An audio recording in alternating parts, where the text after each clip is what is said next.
Мало того, что они имеют 20% белка, они используются в парфюмерии. Ну это на секундочку на 3400 мы уже насчитали с гектара. Гектар ни о чем, надо хотя бы гектара 3. А если взять 100 гектаров, хотя бы 100 гектаров, ну это так, это мизер. Увлекаться только павловней не стоит, конечно. Надо все равно какой-то... Разнообразие. Все вот эти затраты где-то 300 тысяч. Одного не пойму. Для чего она нужна, помимо того, что она красиво растет? Друзья, всем привет! Сегодня будет вообще просто необычный пушечный ролик. Мы списались с Евгением. Сейчас находимся на ферме у Евгения. Видите, у меня такое мачете. Вот это дерево, то самое дерево, о котором многие слышали, но пока еще не поняли, зачем и почему. Дерево называется павлония. В общем, в сегодняшнем ролике вы узнаете, зачем ее садят, основные вообще степени доходности, ну и вообще, что можно отсюда получить. А пока я взял мачете и срублю так положено. Не думайте, что я браконьерничаю. Раз. Два. Сильнее! О! Вот так. Оп! Первая моя обрезка дерева павлонии. В общем, смотрите ролик, и вы узнаете для себя очень много нового. Угу. Вот это могу срубить. Так, Евгений, каждый год, давайте для зрителей объясним. Каждый год нам необходимо обновлять ствол, правильно я понимаю? Нет. А как? Один раз. Один раз. В первый год. Первый год. Обрезается 1 год. Технический срез делается после... Вот первый год он вырос. Да. После первого года мы срезаем. Да. Ровненько срезаем. Это сейчас я просто рублю. Угу. И вообще надо ровненько, чтобы он потом зарастает. Вот этот пенечек, он зарастает. То есть, как бы... Отсюда... Сколько от земли брать? Да, от земли там пару сантиметров, пару-тройку, 5 сантиметров. 5 сантиметров. Ничего страшного, да. Нож у вас мощный, конечно. Вот, и тогда он растет и быстро растет. Угу. И все это зарастает. То есть даже когда пенек большой, угу, когда мы через 7-8 лет срезаем, угу, пенек большой, он все равно зарастает как бы и растет дерево. Ну так. Давайте покажем. Я, наверное, отойду. А что отходить-то? Ой. Ой, кляк. Оп. Вот из этого дерева можно сделать саженец, я не знаю, нет, нет. То есть это бесполезная палка? Это палка, ну, бесполезная. В хозяйстве все пригодится. Тоже верно. Бесполезная. Если кому надо, там и дрючки, и можно колышки какие-то. Мы на колышки пускаем. Так, вот это выросло у нас за сезон. Да. За сезон выросло. Соответственно, вот так мы ее срезали, и следующий уже побег мы оставляем. Да, мы вот срезаем. Не, ну это мы срезали, понятно, потом угу, срезаем. И все, побеги пойдут и будут расти. Вот и все. И в том случае, если она будет как-то криво расти, или это дерево криво? Вот я почему и говорю. Когда... Вот видите, вот там криво есть. Да, вижу. Вот для чего и срезается, чтобы он рос быстрее. Когда он быстрее растет, он криво не будет расти. Он будет только ровно расти. Исключительно ровно. Да, будет ровно. Почему и делается технический срез? Почему делается? Чтобы он именно ровно рос. И вот в течение 2-го года уже начинается срывать все пасынки, листья. Листья срываются. Угу. Вот они срываются на уровне, там, так сказать, вот. Крона только остается и все. Есть. Прикольно. Вот. Вот это листья, вот эти листья. Вот эти листья. Мало того, что они имеют 20% белка. То есть их еще можно употреблять? Их можно делать, из них можно делать, как у вас на последнем этом видео, угу, да. Пожалуйста, гранулы. Да, вот в гранулы пускать его. Вот в Казахстане они вообще это используют. Кормить, да. Мало того, есть еще даже такая тема, когда они вырастают на метр. Проходит комбайн, как бы, ну его садится метр на метр всего. Угу. Ну и комбайном убираешь. Убирается комбайном, когда он вырастает где-то через 1,5 месяца, он вырастает, убираешь.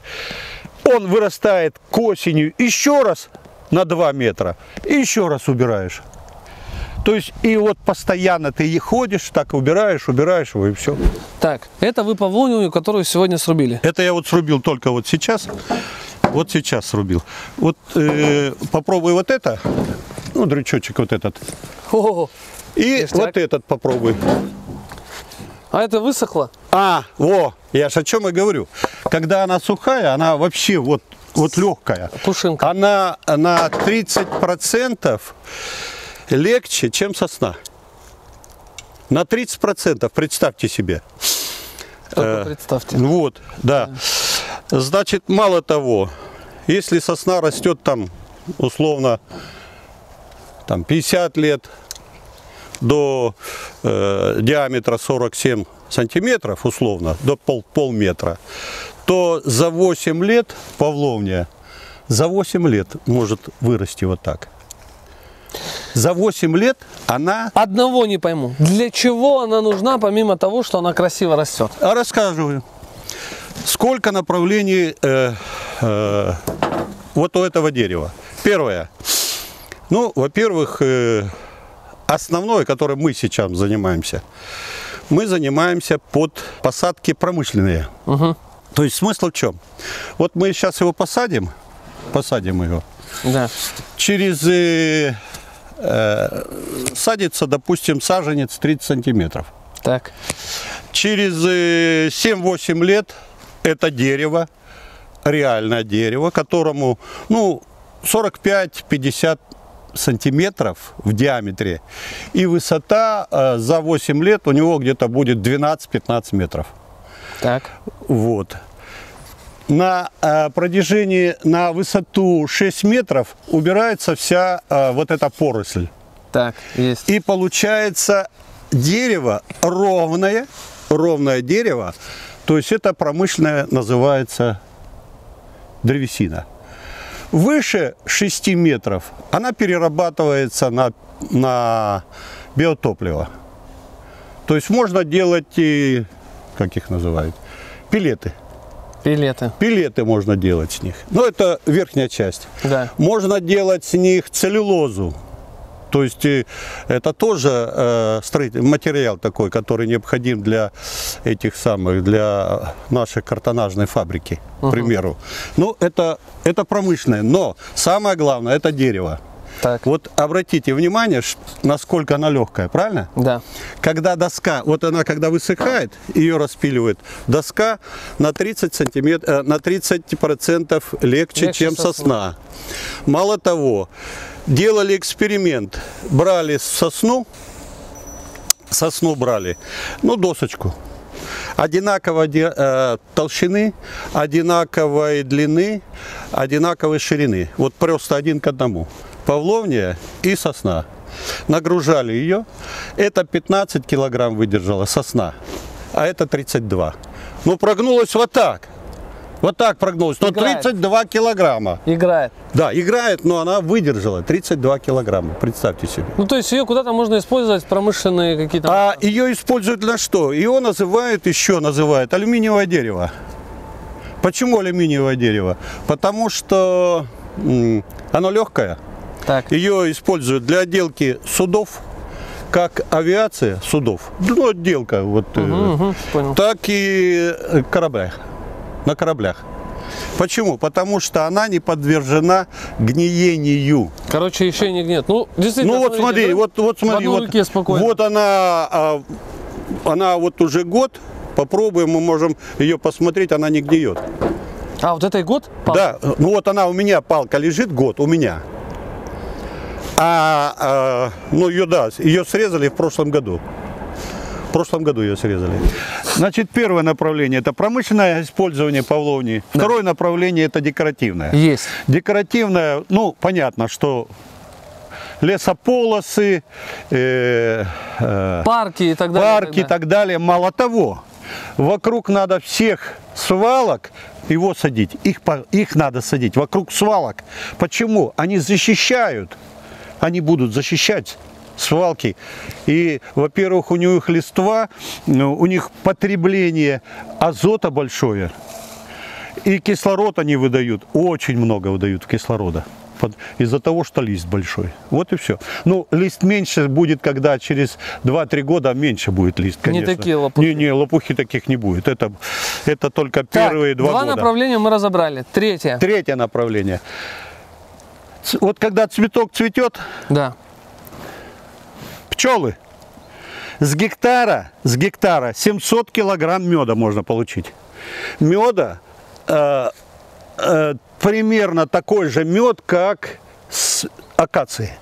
Короче, пасечникам вообще заглядеть. Это вот почему в Украине и садят пасечники. Пасечники себе садят такие вот тоже плантации. Они вокруг себя, там, вокруг пасеки посадят и все. Это медосбор. Следующее направление – это биотопливо.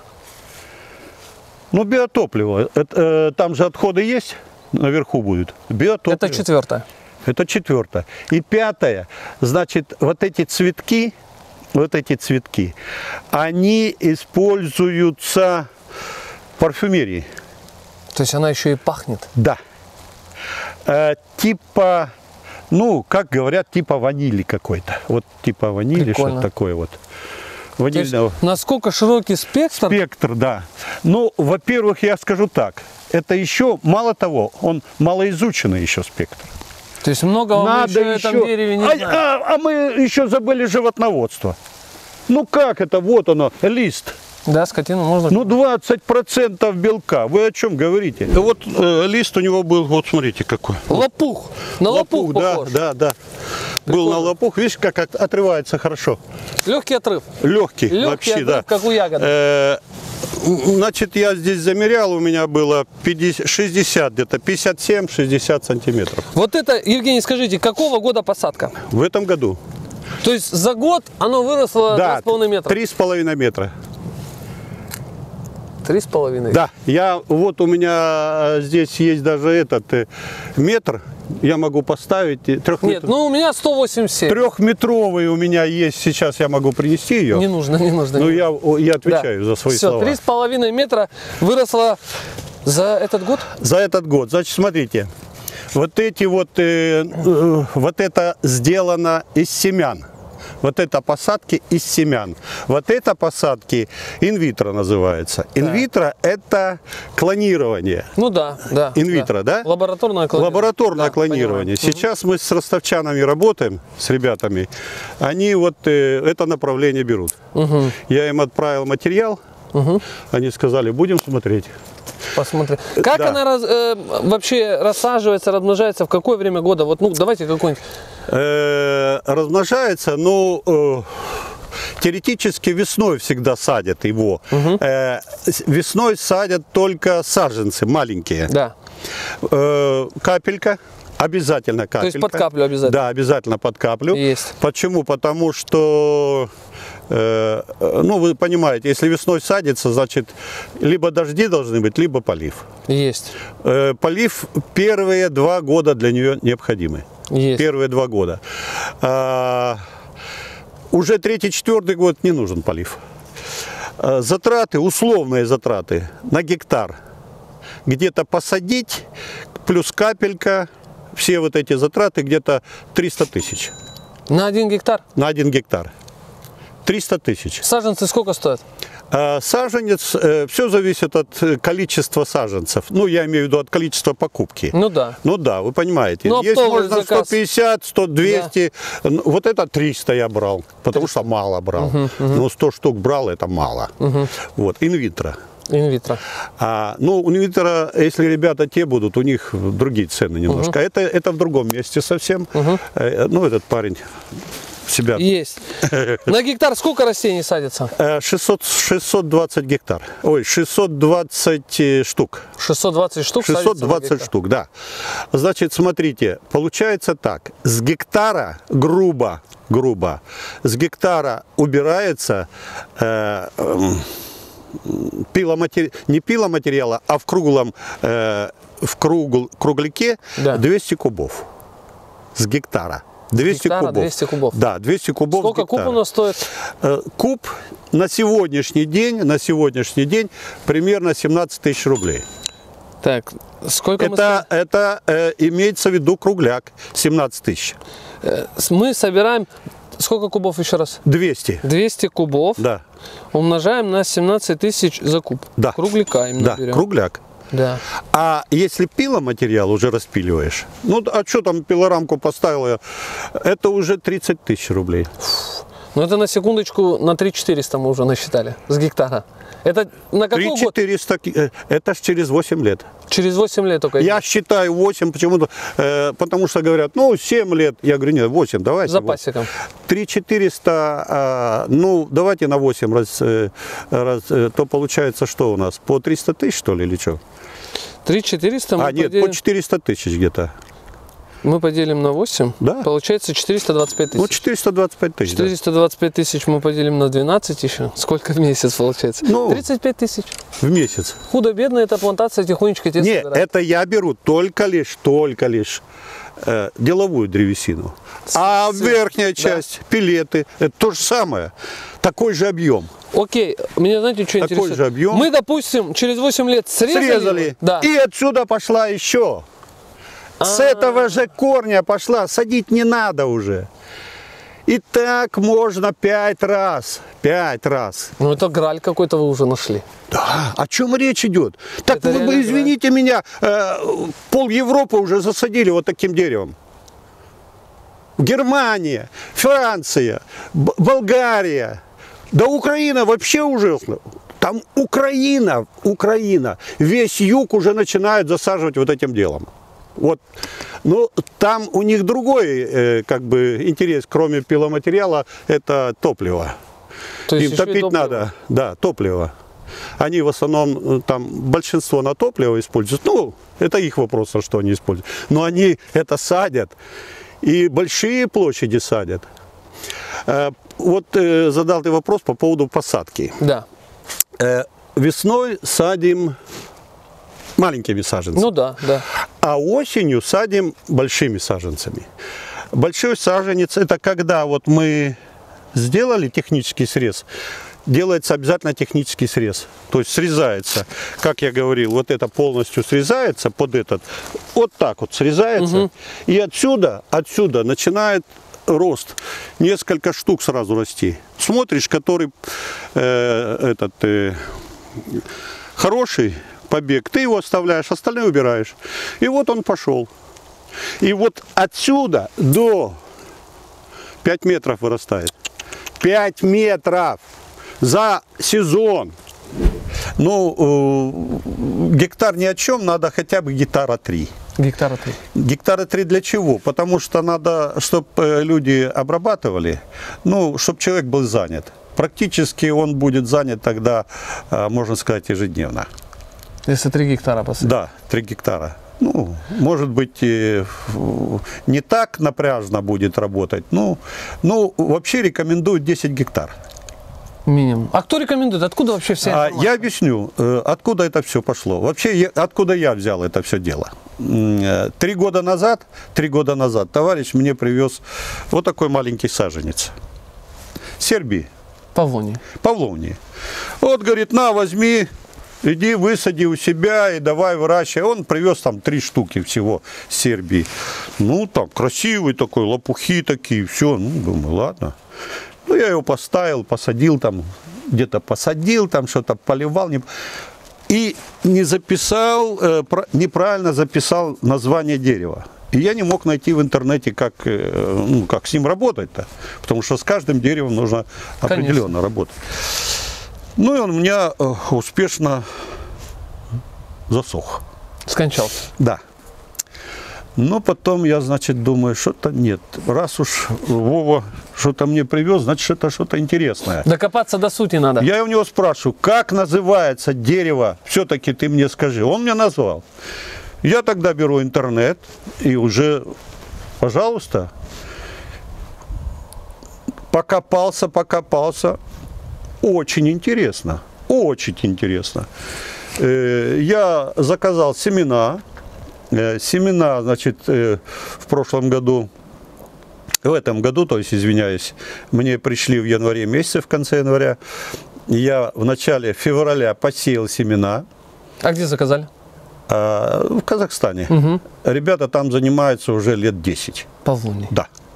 У них уже значительные посадки, просто колоссальные, там сотни, тысячи гектаров. Я хочу сказать вот в чем. Наше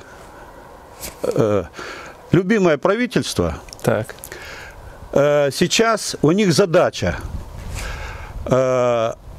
не помню, или 4 миллиона в год, что ли, земли надо вернуть обратно. Ну, в смысле, вернуть назад. Потому что она деградирует, земля-то. Государству обратно забрать. Нет, государство говорит, надо восстановить земли-то. Ну, давайте восстанавливайте.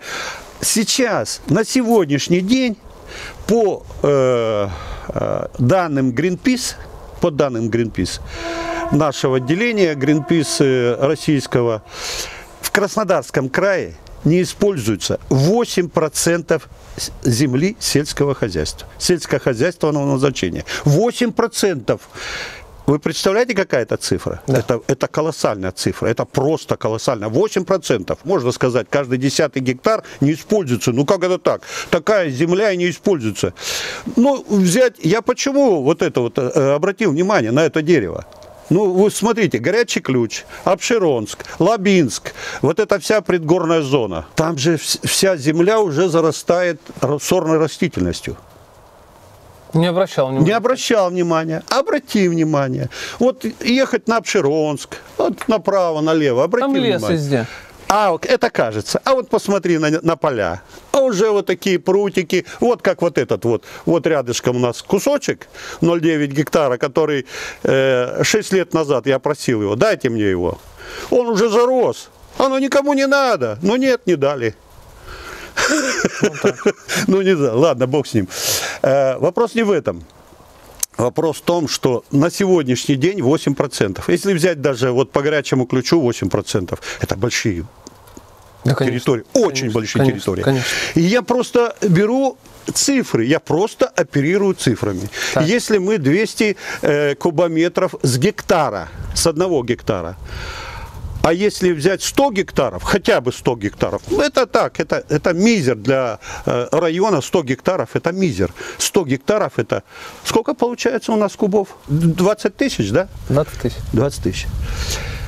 Это хороший леспромхоз, 20 тысяч кубометров. Китай завалим лесом. Леспромхоз хороший, леспромхоз. У нас люди сидят, они все время занимались лесом. Здесь Горячий Ключ, Апшеронский, да, когда-то было правильно? такое, да. Занимались 10 назад, лесом. да. Сейчас все лесопилки, все там, ну не все, там часть есть. Ну, чуть-чуть часть осталось. пилят, возят с леса, ну там дубом занимаются, черной, буком, да. Вот, черным флагом.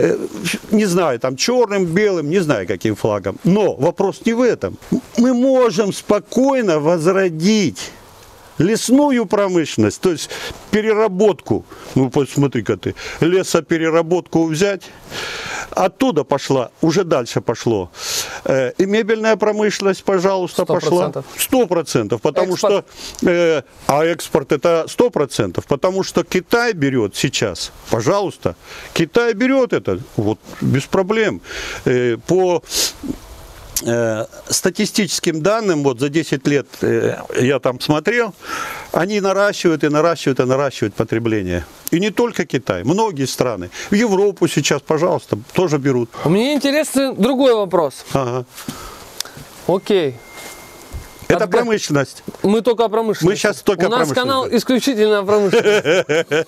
Но кроме промышленности есть еще другие направления использования дерева. Мне, знаете, что интересно? Да. Вот при разговоре с вами вы сказали, что государство сейчас какую-то то ли поддержку, то ли что-то вот говорит о лесопромышленности. Да, значит, смотрите, 21 сентября в этом году Да. постановление промышленности вышло, постановление правительства вышло, Да. которое разрешает садить деревья на землях сельхознаправления, назначения, да. Угу. То есть раньше мы не могли высаживать... Нет, мы могли высаживать, но, как вам сказать, вот если мы высадим, раньше, если бы высадили, мы вырастили дерево, его спилили, а куда? Оно же промаркировано должно быть. А где ты взял?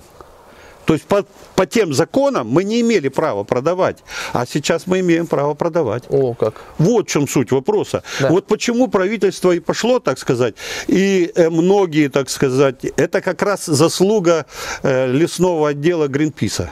Это они пробивали вот это постановление. И вот почему? Потому что люди... Вот выращивать лес надо. Надо лес выращивать. Почему? Объясню. Он быстрее растет, чем в дикой природе. Он быстрее растет. Конечно, конечно. Вот и все. Все Ребята, создайте условия, он будет расти. У нас сейчас миллионы гектаров горят этого леса. Но нет, наша Павловня, она не пойдет туда. Туда это куда? Севернее. То есть на севере эта культура не зайдет? Севернее, думаю, что... Нет, я скажу так. Она растет даже в Москве.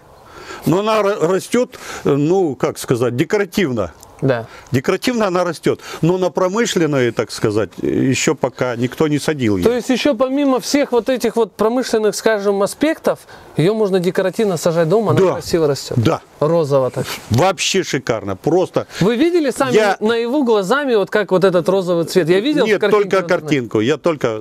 Нет. А представляете, вырастет объясню, вот может быть на будущий год, я еще не знаю точно, но на будущий год, возможно, я увижу, потрогаю, в Краснодарском крае есть, в Лабинске, у одного человека, да. Он высадил года 3-4 назад. У него уже сейчас они выросли где-то метров 9-10. Ну, дело все в том, что есть же мужские и женские. Так. В смысле, еще не все, вы имеете в виду? Не все цветут. Не все цветут? Да, конечно. А как понять, мужское? Ну, вот это я, если честно, я еще не знаю. Вдруг нам, допустим, продают... Попало все, да, все попало в мужское, да? Мужиков, да, нам продают. И мы сейчас все в ожидании...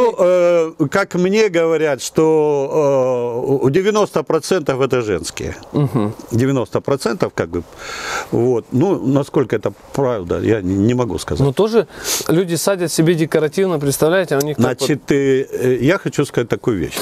Вот для наших мегаполисов, для наших городов это просто находка. Находка. Объясню почему. Ну вот представьте вот такое дерево, которое 3 метра, но оно условно сейчас его продают, там если клены там всякие, там, ну 5-6 тысяч саженец.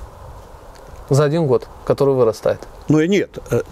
Это они, а он за несколько лет у них вырастает. За несколько, да. А этот Павловня за год вырастает. Да.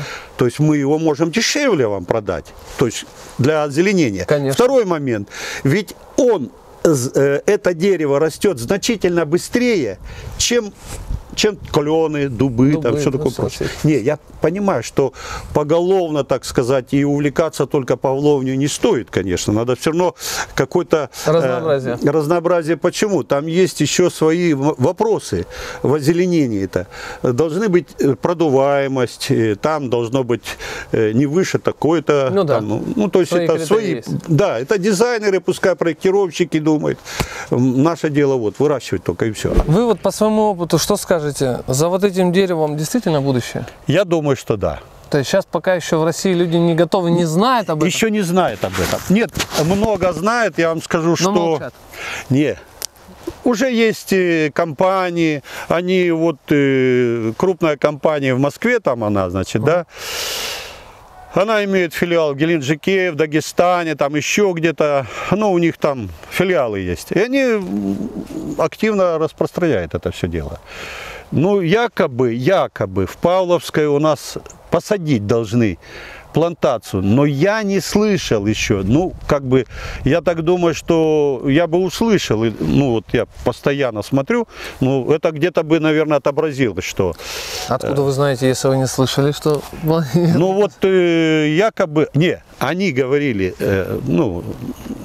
Продавцы саженцев говорили, что Павловской посадят. Не знаю, посадили, не посадили, не знаю. Угу. Ну, вы... Самую главную изюминку, вишенку на торте расскажите. Ваши какие перспективы? То есть я как понял, этот участок у нас испытательный? Это испытательный. Так. Значит, у нас вот здесь вот мы сейчас делаем, расширяем саму, значит, школку. Вот, у нас будет школка побольше. Мало того, вот там мы, вон, доски, видите, лежат там. Там, значит, у нас теплицу делать будем. Теплицу? Ну а как? А выращивать саженцы-то. То есть вы хотите продавать саженцы, ставить? Пока мы для себя. Так. Пока для себя. Но мы можем и продать. Под заказ. Есть. Под заказ. Заказ пришел, ради бога, я готов продать. Без проблем. Но мы пока для себя все хотим расширяться. А для того, чтобы расширяться, вы поймите, 620 саженцев нам нужно сразу на гектар. Правильно, да? А если мы берем 3 гектара, значит уже 2000 надо. Вот тебе, пожалуйста. А 2000 это хорошая площадочка, нужно ее вырастить, все такое прочее. Ну, перспектив у нас много, у нас большой этот... Но у вас задача какая-то стоит там на будущие годы засадить там 10, 20, 30 гектар? Да, у нас задача стоит такая. Мы хотим 10 гектар за 2 года освоить. За 2 года как бы стоит такая задача. Интересовались, будет ли под эти задачи какие-то гранты, субсидии? Не надо. Вот это я не хочу связываться, потому что дороже будет. Лучше все сам. Лучше сам. Ради бога. Меня пока хватает, чтобы... А потом уже можно будет, если вы хотите. Если они захотят помочь, пожалуйста, я не возражаю. Но уже когда будет результат, когда будет уже... Но это для края нашего, это просто находка. Была бы. При условии, что люди подумали бы. Ну, я имею в виду там. Во-первых, нужно создать ассоциацию. Кто выращивает саженцы, кто выращивает, кто засаживает, кто так ухаживает. Сейчас. Нет, ассоциацию, я имею в виду. Или именно по Павловне. По Павловне. Да. Ну, кто перерабатывает, все надо создать. А кто это может организовать? Только лишь. Ребята, почему у вас земли гуляют? Ну почему гуляет у вас? 3 года земля гуляет. Земля по закону 3 года гуляет, до свидания. Забирать надо. Так надо жестче тогда к этому вопросу подходить. Либо садите, засаживайте. Добровольно, принудительном порядке. Пожалуйста. Не, пускай мне по голове нададут, ну, извините. Так за что? Ну, правильно говорите? Ну, земля-то не должна стоять, она не должна стоять. Дайте тем, кто хочет работать. Кто хочет работать, пускай засаживает. Нет. Пусть она твоя будет земля, но дай ее в аренду или совместно работайте, ради бога. Засадим вместе, и пускай она растет, ради бога. Но это ж нужно вот как бы... Создать атмосферу. Да. Не, я лично, я уже на это... Не готов идти. Я почему говорю организовать? Потому что у меня уже прошло вот эти все... за мою жизнь я много чего организовал. На секундочку, там. Сколько вам лет? Все мои. Все мои. Все мои. Сколько дадите, столько и будет. Вы сказали 70. Вы сказали 70. Да. 70 лет. Да. Поэтому, ну, молодежи надо заниматься, надо считать. Ну, взяли калькулятор, посчитайте, ребята, выгодно? Ну, занимайтесь, ради бога. Ну, есть земля, ну, не надо ее сидеть на ней. Я имею в виду государство. Не надо на ней сидеть, надо взять и дать тем людям, которые могут и что-то могут сделать. Но это же кладезь, согласись. Да. Но это же будет и дальше двигаться. А сколько людей будет занято? Сколько ведь если сейчас вот взять деревни, вот я просто говорю, я там был в Лесогорской. Ну чем они там сидят? Они сидят там, ходят, заготавливают дрова, вот эти вот, и продают. Все, у них нету заработков-то. Нету работы. А там нету работы. Ну едут куда-то там условно, вот сюда приезжают работать, в Лесогорской. Ребят, ну Евгений, что такое? Ну и мой блиц-вопрос, раз сколь такой темы коснулись. Ну вот если случится так, что перед вами будет стоять министр сельского хозяйства и будет возможность задать ему вопрос, какой бы вы вопрос ему задали? Задал бы вопрос или предложение. Предложение у меня такое: давайте выращивать полония. А вопрос какой вопрос? Ну, вопросов, как я задал вопрос, так и ответ получил. Это не факт. Вопрос: дайте земли. людям, которые хотят Которые и могут хотят работать. Вот, дать им. Организуйте это все дело. Для чего вы там сидите? Вот и делайте. Большое вам спасибо за крутое интервью. Ну, да какое там? Да нифига себе, нифига себе.